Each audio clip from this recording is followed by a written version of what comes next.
And then on Wednesday the 18th, we have Shamil. On the 26th, we have John Scrutch. And then January 1st, we have Merrick Brave.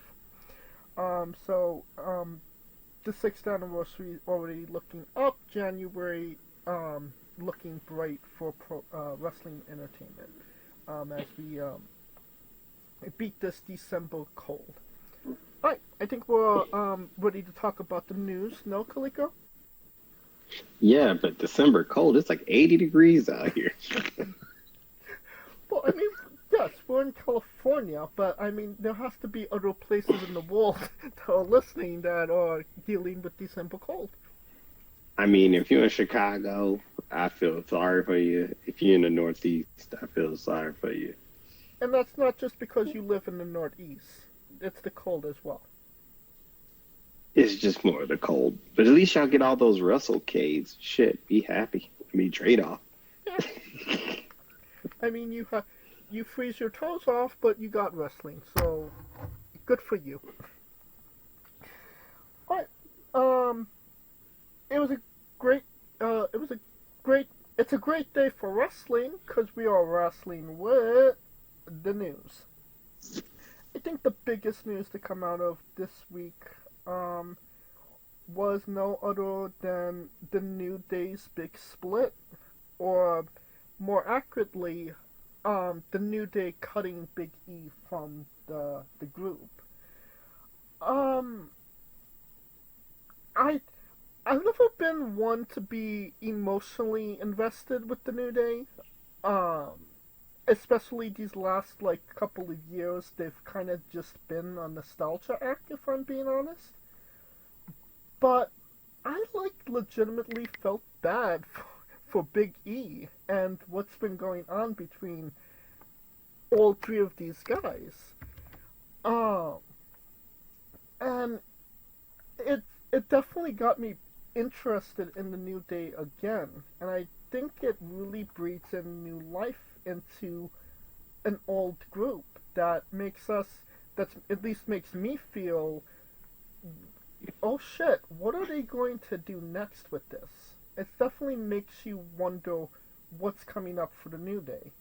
Um, Hated what they did to Big E for obvious reasons, but you know, it's WWE and there's a reason for everything that they do. So, we'll obviously talk about that in a minute, but what was your thoughts on the New Day's 10th anniversary tribute? I mean, that was a huge swerve, though. Honestly, because the thing everyone were, or shit, the thing everybody was thinking about was Big E turning on Kofi or Kofi turning on Big E. We didn't think of, or no, Kofi turning on Xavier or Xavier turning on Kofi. We didn't see Big E getting kicked out the group. Right. But if you had read the article, because Big E kind of gave it away in a little bit. He did an article for the Players Tribune, and he basically wrote his whole livelihood on it, and it kind of signified that he may or may not be able to wrestle again. And actually, that was a perfect way to swerve it, because even though he gave it away, he came back and tried to heal the group, and it made sense in the sense of, as much as Xavier hated Kofi and Kofi hated Xavier, they were there for each other. Yeah. And then you got the guy who wasn't there pop, and they're like, "Who the fuck are you?" That's essentially what it was. It was like, where the fuck were you at? Now you come, and and as much as and this is what I keep telling everybody, this is the heel turns where it's A, reasonable, and B, perspective. Because if you look at Big E's perspective, hey man, I've been trying my best to come back and get my neck going and doing whatever. And on the other side, both sides are true. That's the biggest part. Both sides are true. It's just a matter of which true you relate to emotionally, because I can emotionally relate to Big E. I mean, not to Big E, and I can emotionally relate to Xavier and Kofi. Look at them like, motherfucker, we've been here the whole time, and you ain't came and said shit to us. Too busy with your girlfriend and da da da da, and that makes total sense. So, so it broke Biggie off, and it gives Xavier and Kofi something to springboard upon. And who knows? It also left a door open because if Kofi, I mean not Kofi, but if Biggie ever gets cleared, you could just pick up from there. Right. Loki, So it okay. was a good it was a reasonable split, but it wasn't a shut door. Oh yeah. Loki, I would love to see Biggie and his girlfriend wrestle Xavier Woods and Kofi Kingston. For anybody that hasn't isn't aware, she's being extra spicy on Twitter. Oh no, she's petty extra spaghetti on Twitter, boy. Like, I mean, Which makes it funny because it's like Big E is not even that petty on Twitter, but she going off, and it's like, yeah, you're Mia Yim's sister. You could tell. You could tell. You can damn well tell. Yeah, Mia Yim's sister? yeah. Interesting. All right. That's how Biggie. If you read the article, it explain. I mean, I already knew this, but if you read the article, he explains how he met her and all of that. So that's why it's, you see what I'm saying? Yeah. She had every right to be extra spicy because in the article, and most people, for those who haven't read it, he brings up a situation in which both of them were talking and texting, and they were supposed to go to the premiere of the Bianca Belair Montez Ford couples reality show, right? Love and Wrestling. Yeah, the premiere. So they did the premiere, and I guess Biggie told her to save a seat for her, and right when he was about to go sit next to her, Titus O'Neil was about to slide in right next to her. And Dog Mia wheel. Yim's sister was like, "Nah, this seat's safe for somebody." So it shows it. I mean, he bore it all out, which I give him mad props for being that vulnerable. Um, so especially about like the journey into wrestling and football from Iowa and the representation as an African American wrestler. So I mean, it's a must read for those who need to read it for real. Now, this does do two things. And the first one being, it does leave the door open for Big E. I mean, it's been almost 4 years, and he hasn't done anything with WWE on, a Raw or SmackDown angle, storyline in since the time he's been injured. So a piece of me kind of feels, yeah, he wrote that article, maybe he said maybe he'll wrestle again, maybe he won't. But, kayfabe. You say things like that when you don't want, people to know where you're at. And low key, I kind of feel like he wouldn't put that in for. He wouldn't have done what he did with the New Day if he wasn't maybe coming back. You kind of, Exactly. you know what I mean? And that's the other key because the biggest key that they could have done was to attack him. But that tells you he's not ready yet. And I don't know when he'll be ready. It's just one of those things where and he's been adamant about it, like by this time the neck should be bone and it's not really fusing the way it should. So it's that super weight approach, and at this point, it's best to put them on hold and just get them out the picture because you don't want the New Day and Xavier hit the point. You don't want to have to be the New Day and everybody's just going, "Where's Big E?" Right. But And yep. that made sense. It made sense. And I would, I do feel like, we wouldn't be having this conversation if they would have attacked him. Because, because if they would attack them, it would be like, okay, Big E's coming back. And that would be exciting. But we're not really talking about we're still contemplating. Is he coming back? Isn't he coming back?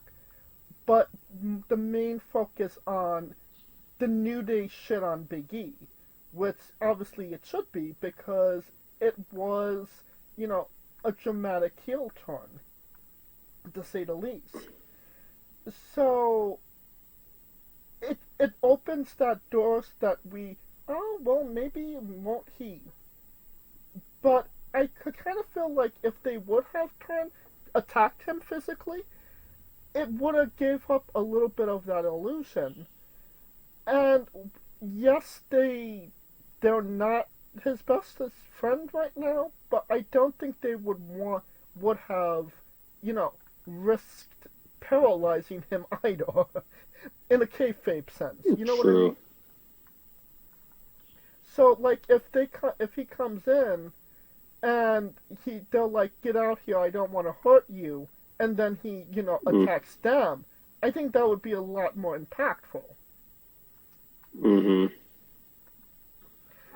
I mean, but yeah, but it also made sense the way that they made him get out Yes. because the if they had attacked him, it would have been more disgust heel than I'm pissed at you heel. I mean, though, but the way that they did everything, as far as kicking him out, the way he was looking emotionally, like, oh shit, you know. So all of that matters. Does this give, like I So said, this breeds new life into the New Day? Do they have the opportunity to be the biggest heels in WWE right now? um,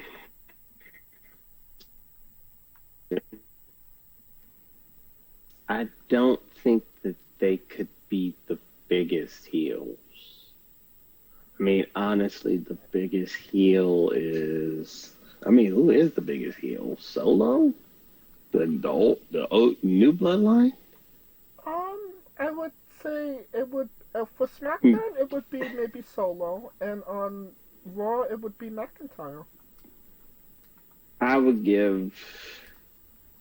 They have a chance to be third because to me, I think the new bloodline is one.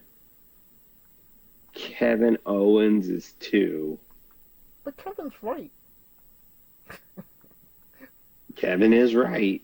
I'm, bro. I felt every word he said, but but what I'm saying,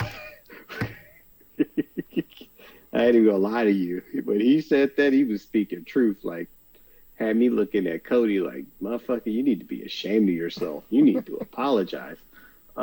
But but yeah, Kevin two. They could be three. They could be three. I give them a chance at being three, especially with. I mean, considering who has the belt, the tag belts now on SmackDown. I mean, granted they're on Raw. They did it on Raw, but they could easily go to SmackDown and take the belts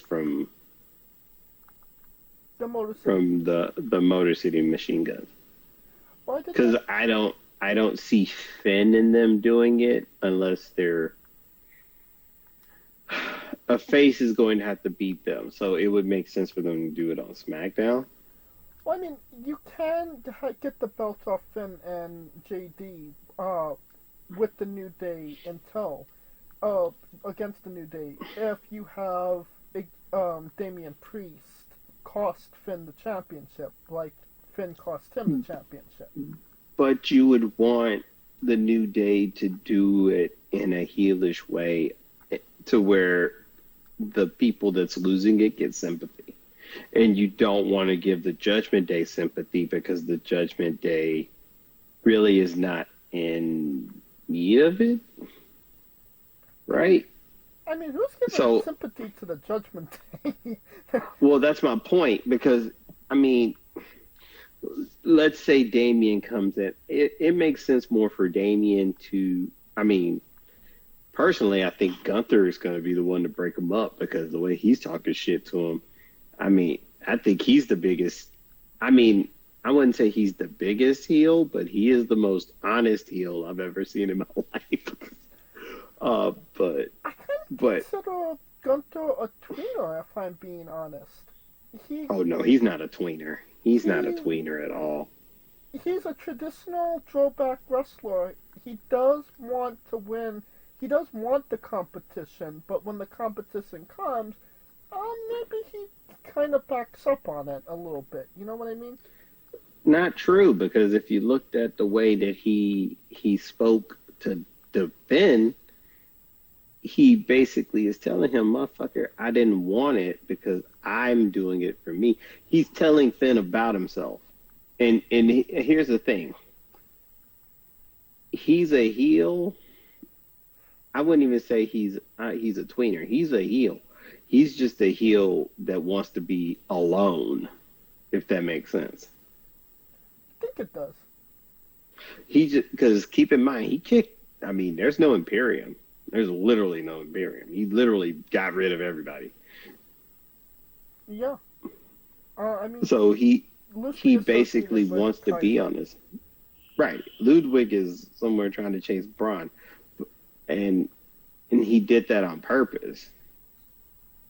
He did that with a purpose. I want to beat everybody ass on my own. Right. And he kicked the shit out of Finn out of frustration. Like, bitch, why are you in my business? Well, So, I mean, but back to the New Day. I think it makes more sense for if they go to SmackDown, they could win the tag titles immediately and inject new life. I don't know. I mean, technically, aren't they SmackDown? no, don't worry. Okay, so I mean, there it is. So if they're on Raw, they can move themselves up the ranking. But I just, it's that slippery slope Well, with them. we'll continue talking about Monday Night Raw. When Raw gets moved to Netflix, it will not be rated R. It will continue being PG. So if you had your hopes up high of seeing titties on Raw, I'm sorry for you. I mean, who the hell thought it was gonna be titties on Raw? I mean, there was hope. It's 2024, bro. I mean, But it was have you, never rated R. You might as well what? Real sex? You might as well just put out real sex 38 or some shit like one of those Cinemax softcore shits. I mean, I'm just saying, but but I mean, I it feel was like we're never. getting closer and closer to rated R on AEW with Mina and Mariah. But you Oh know yeah, we'll that get. Yeah, they're getting there. They're yeah. gonna get there. You damn right, they're Wait getting until there. we get to Max. Rated R, Oh, rated R AEW. They might actually pick up a couple of fans. yeah, they'll get there. But I'm just saying, like, as far as PG, it makes sense because it's. I don't Sponsorships. see nothing. I don't see nothing wrong with it personally Right. because it's just one of those things where it's you could play within the boundaries of it. Now, even Raw was never rated R in general. I'm just trying to figure out where the hell did they get rated R? But at best, it was TV 14. Oh yeah. Um, but I mean, PG, it lets them, it keeps the kid friendly, and they can actually inject what actually matters is the realism into it. And you know, um, you know, titties aside, you can't because they are on Netflix. You know, there is some room to do some more mature themes here and there, and not worry about the um um the company being mad at them. So I mean, you can't You like mean this like well, they still are beholden to sponsors. It's yeah like don't let this and sorry to interject, don't let this Netflix shit think that they're not beholden to sponsors. no And no. the biggest thing that they are responsible for are stakeholders, and they're going to tell them what the fuck it is. But Like, we're not going to have like blood on every. It's not going to go to AEW levels of maturity.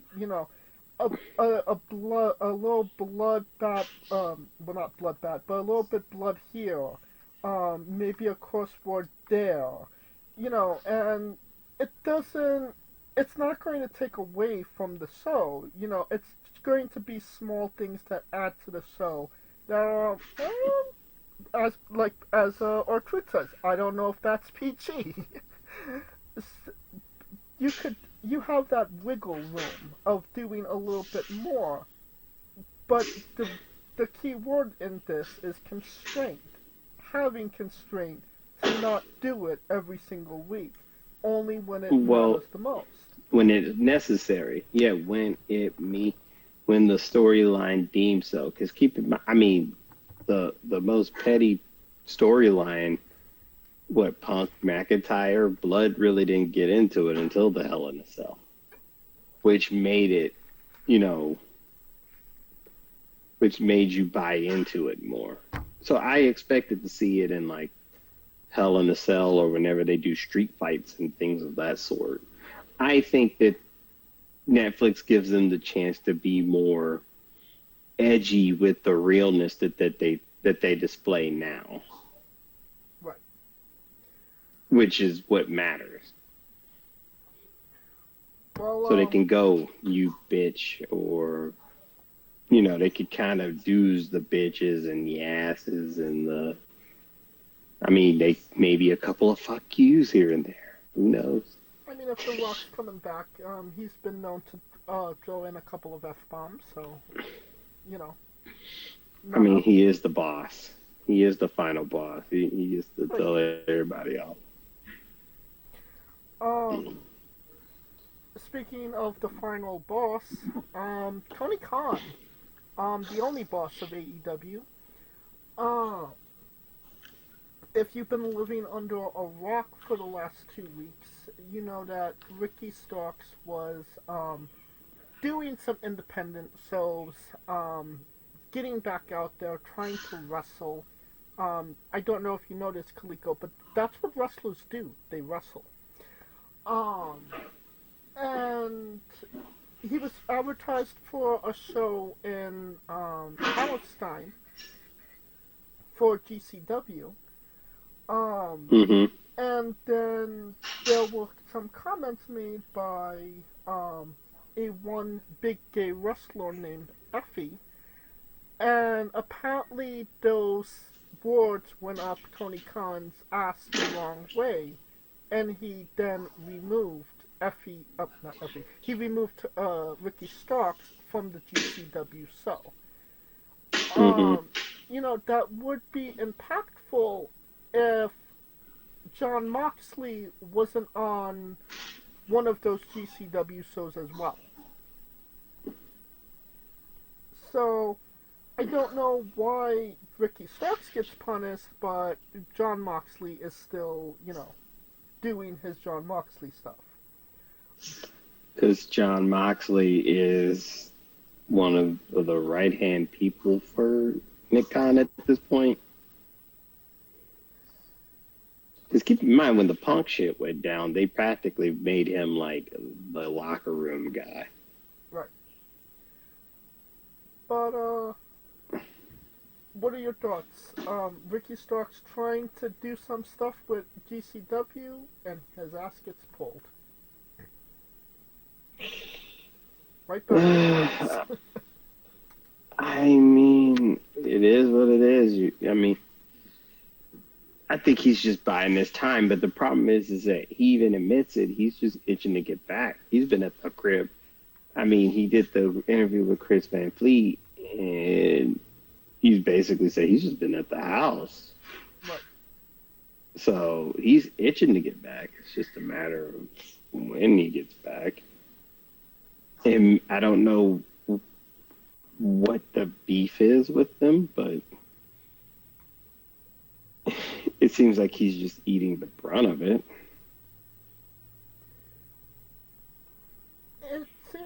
It seems like Ricky Starks was just... He had the wrong friends in AEW. He was a Cody guy, as we know. When Punk came back and they gave him his own show, Collision, Ricky Starks was on Collision. And, you know, obviously... Mom there was a and bit Dad, of a... thank you for the Robux. Shout out to Rico's son. I'm just saying thank you. Oh, Lord. He's thanking me for Robux. Hey, I'll take it. So, I mean, Ricky Starks was obviously not the Elite's favorite guy, and he was on Collision. So, there was obviously that divide. But it seems like every time there was a moment to pull the trigger on Ricky Starks, they either sent him home or shit on him. And it just seems like if you hate the guy so much, like, get him out of his contract. Fire him. I mean, you did it with Kevin Kelly and the boys.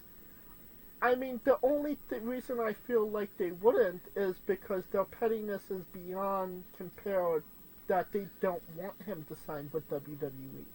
You know what I mean? Well, wait a minute. It's been 5 years. So there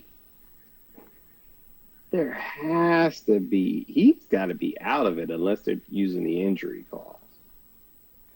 I mean, would the injury clause be as long, considering he's already been out for maybe like a year? And it wasn't because of injury, it was because they had nothing for him.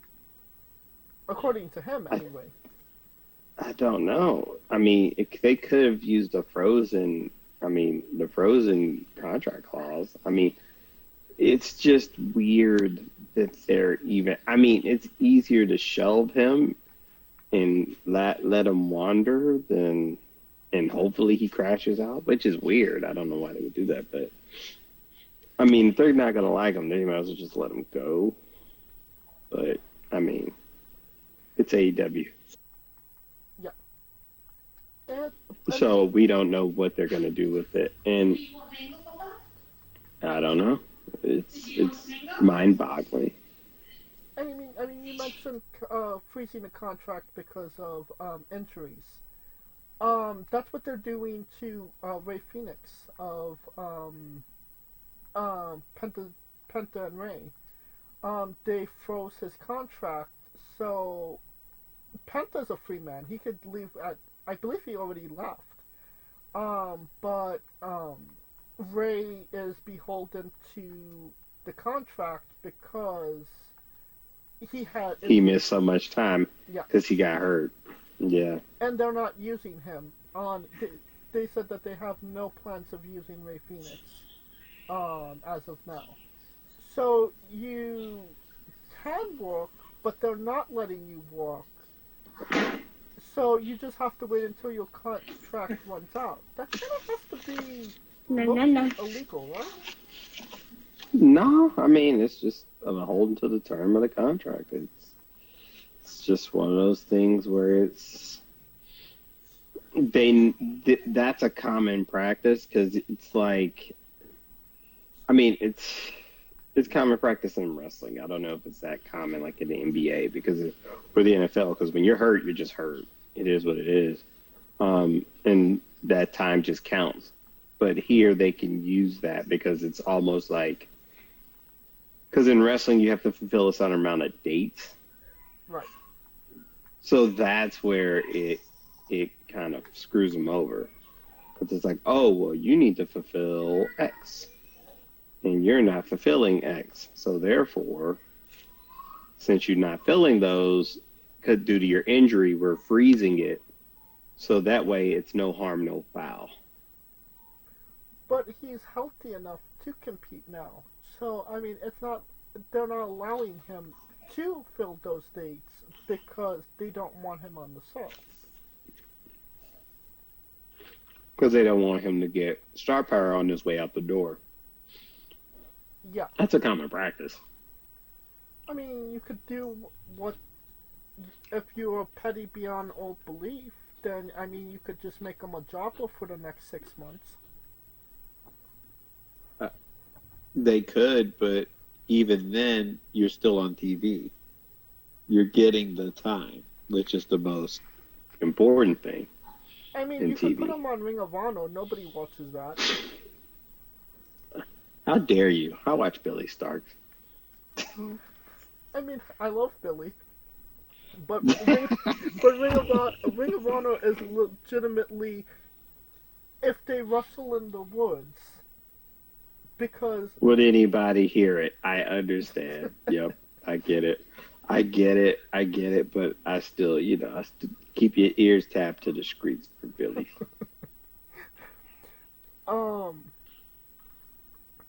That brings us to the heat between GCW and AEW. And it kind of stems from, like I said, this Effie interview. Have you heard what Effie said, or do I need to drop some knowledge? Let's drop some knowledge for those who may or may not know what the hell's going on. Okay, so, long story short, GCW is running Hammerstein Ballroom in December now. AEW, and it's the first time in 3 years that they'd be running Hammerstein as well. AEW will be running Hammerstein a week prior for Ring of Honor Final Battle, and then they will be taping for the next 2 days, 3 days in total.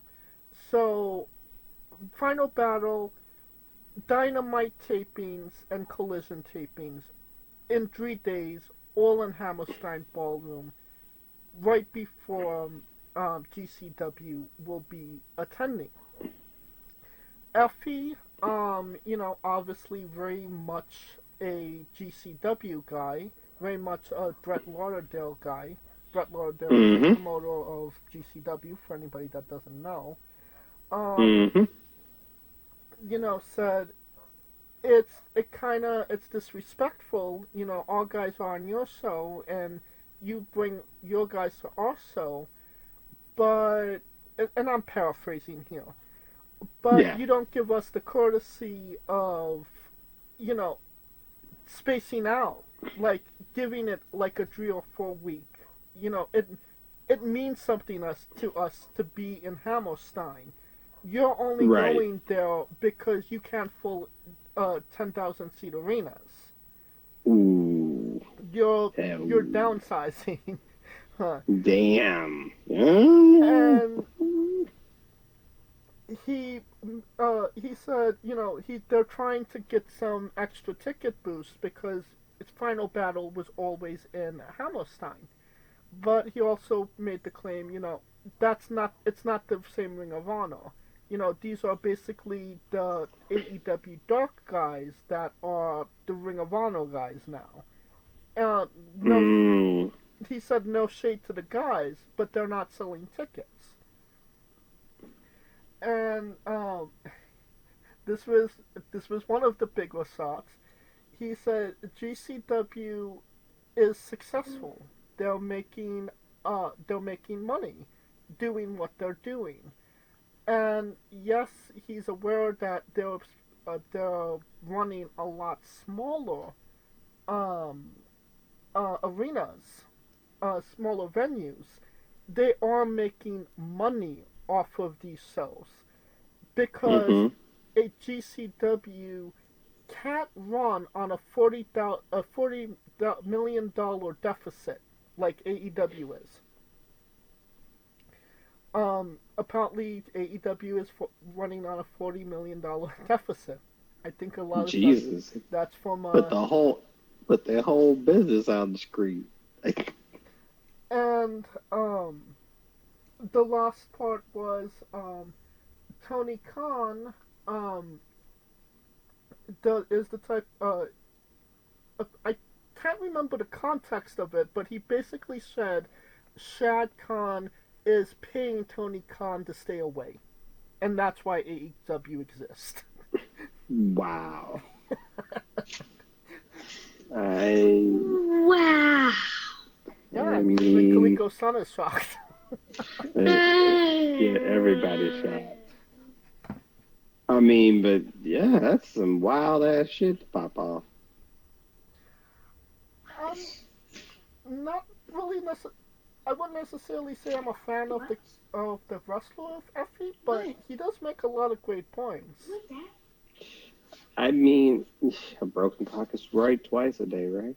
Yeah.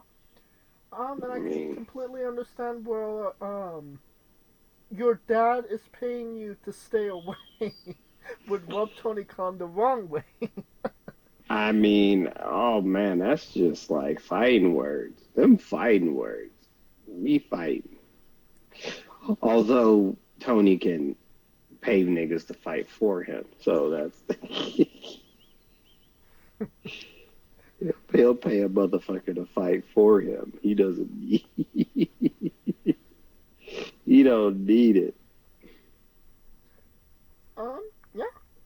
I don't I think mean, but this is definitely not this is not an angle. This is legitimately heat between FE and AEW.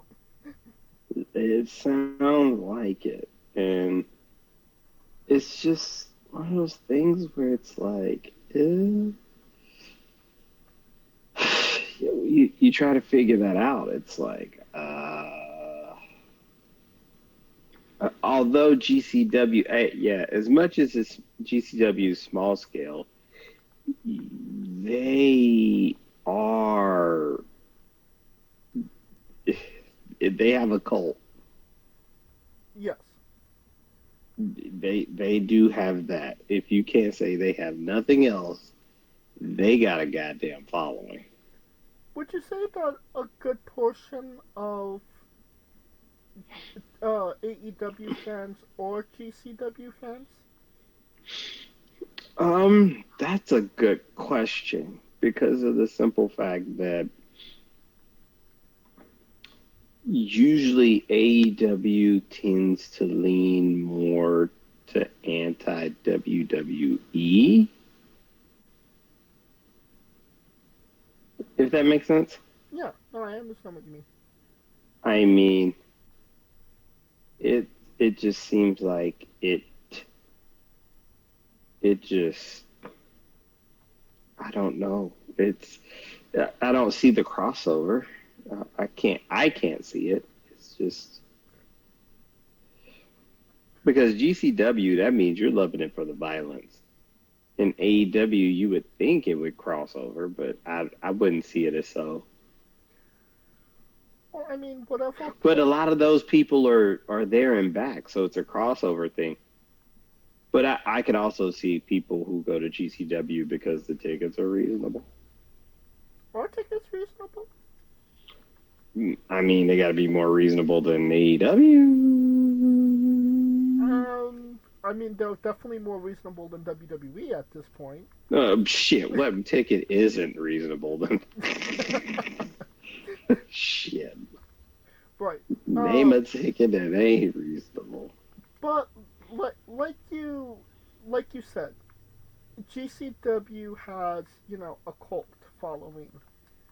And whatever crossover there was between GCW and AEW, don't you kind of feel like low key they're, you know, hurting that fan base where, if the, if it's a matter between going to GCW and AEW, the GCW loyalists are going to go with GCW, right?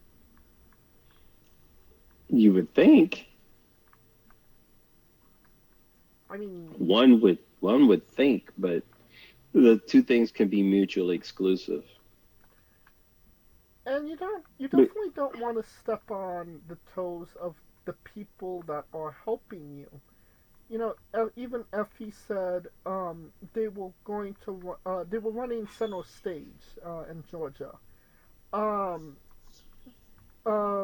TNA was going to be in um, that arena prior to them, and they literally reached out to GCW and said, we're running this venue. Nobody could be in this venue at least 3 to 4 weeks before or after we run it. They and he said, they gave us that courtesy. It's common courtesy to be respectful that way. And AEW did not have that same courtesy with them. Do you think it's just because Tony Khan doesn't know proper pro wrestling etiquette that he's offending these people? you can say that, but the problem is he has people that are around him who does know it. So Does he it's though? either he's minimum Mox, Mox, Big Show. They have some people who know about etiquette. Come on, man. Um, At least indie cats that know. I would say okay, maybe Marks, but Big Show was went from WCW to WWE. He only knows the good life. While that may be true, there's more than enough indie cats that are there to help him along that way. If not, at least like the Bucks, Darby Allin, Daniel Bryan, Cesaro. Well, I mean, you would think he would listen to them if they're talking to him, but it Yeah, doesn't seem like they are. So it kind of goes. information's not Yeah. information's not crossing over. Well, speaking of information not crossing over, AEW Grand Slam in Australia was such a big success that they went from a 50,000 seat arena to a 13,000 seat arena. They couldn't sell enough tickets, so they downsized the arena so they could get a decent amount of people in there without it looking like complete shit. Um, One might say they should have done this prior to the event. Obviously, the Australians were not clamoring for AEW as much as maybe the English was back with All Out or All In or whatever one was in Wembley. So, would you call that a win or a loss for AEW that they had enough sense in their head to say we're not selling tickets to this event, let's downsize? I mean, I would say yes. I mean, would you call it a win or a loss? I would call it, it's kind of both, because as much as they're not getting the seats that they want, at least the show is still going on in Australia. So it shows that there is some demand, just not a big demand that they thought it would be. It's a tall task to ask people to come to Australia in February after the holidays. Because we all know what the holidays is. There's Black Friday shit, there's Christmas shit, there's New Year's shit. And then you go to Australia. Hey, that's a push. And then that's not even going into Mania season and Toronto Elimination Chamber, and it's a lot going down. So people are making choices. Definitely. It makes you wonder. All In is in a stadium in Texas in September, I want to say.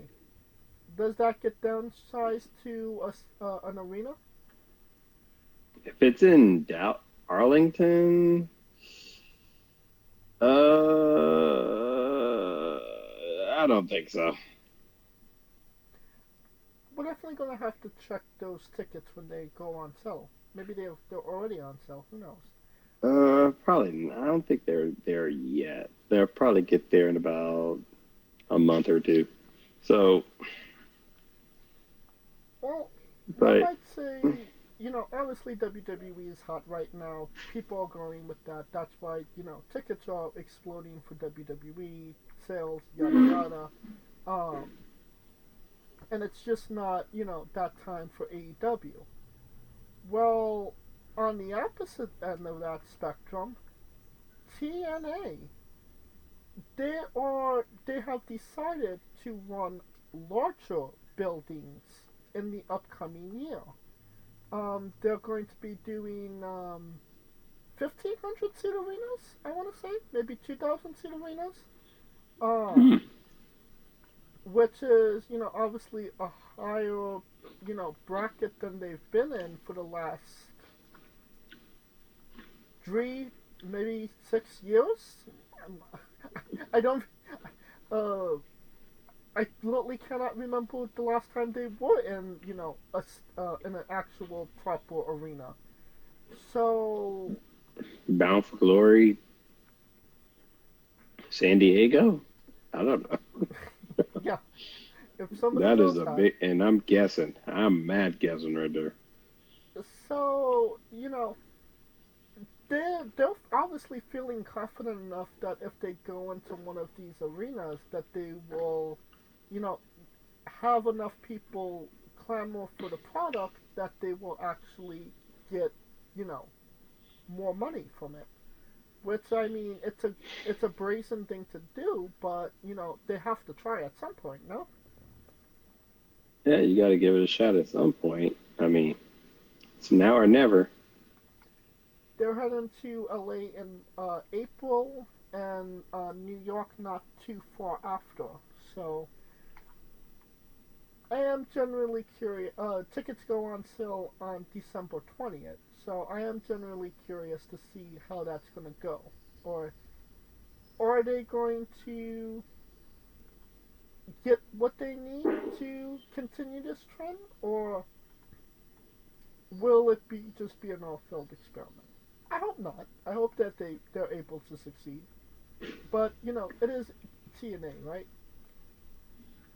I mean, it's the promotion that we swore that was supposed to die for 10 years. Yeah, life support for 10 years and still kicking. I mean, now that's a floor. They have a floor. TNA has a floor. It's just their ceiling. It's like poor Aldi's version of it. I can't even say Aldi's version. It's just a notch below AEW. They have a floor, and there's ticking upwards. It's just going to be interesting with all the talent that are leaving there.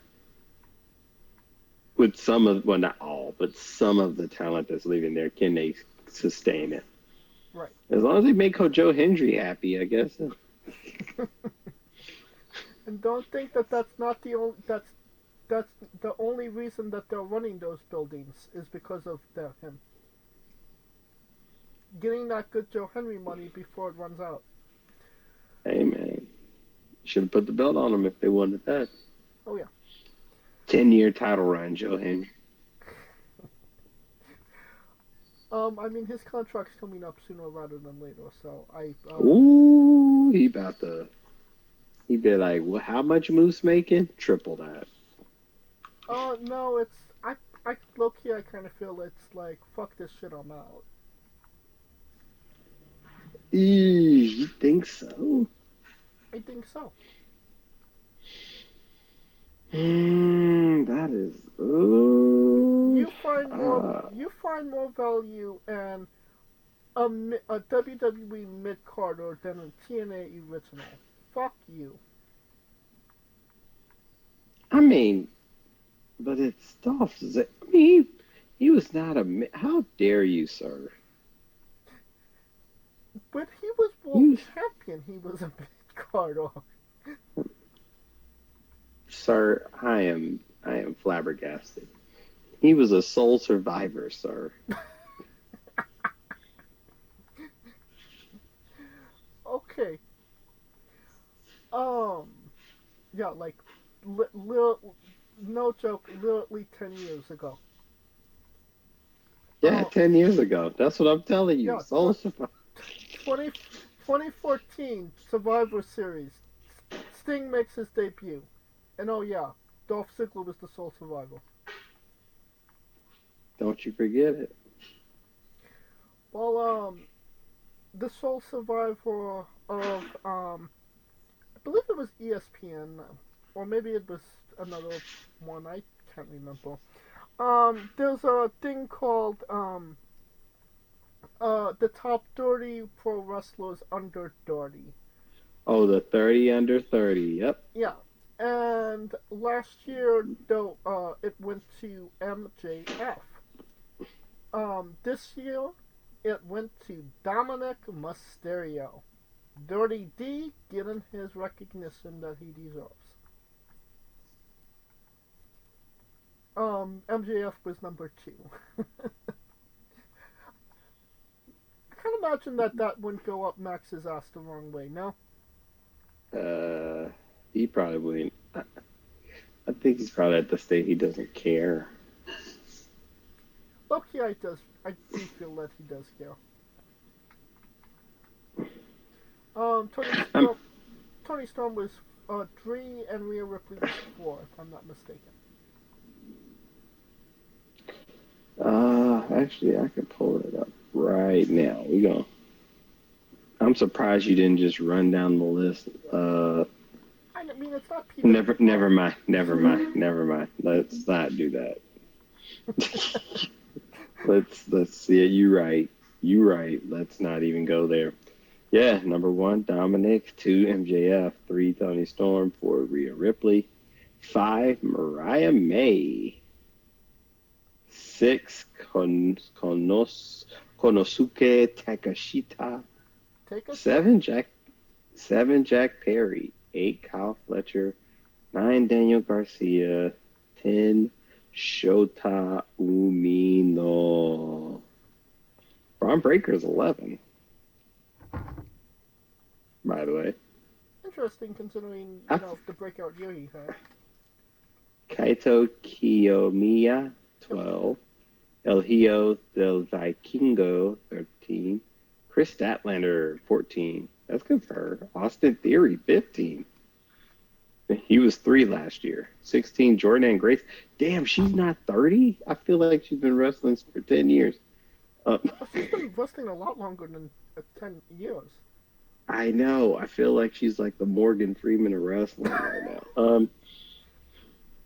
She started out looking like she was 40, and now she kind of looks like she's in her 30s. So probably when she gets to her 30s, she'll look like she's in her 20s. I don't agree with Roxanne Perez being 20. She should be a little higher. I knew you were going to be upset about that. I mean, yes. Wheeler Yuta, 21. I don't know. Logan Paul. Oh, that's a bit of a stretch. Yuma Aoyagi, All Japan. Gabe Kidd, 24. Utami Hayashishita, 25. Damn, that sounds good. I got that right. Julia Hart, 26. Jamie Hayter, 27. Shun Skywalker, 28. Dragon Lee, 29. Yuma Anzai, 30. Honestly, it's a lot of AEW New Japan cats. Yeah. And it makes sense for them to be on it because they're getting the exposure, which is weird because they're not counting NXT, even though I mean they're kind of discounting NXT, even though Roxanne Perez runs NXT, which is weird. But nevertheless. And that brings us to our last bit of news before we get into our reviews, and that is the top heel in all of pro wrestling is AJ Francis. Flop dollar. According to AJ Francis. Think he I'd like to smoke whatever he's smoking, if he actually thinks that. He might be onto something.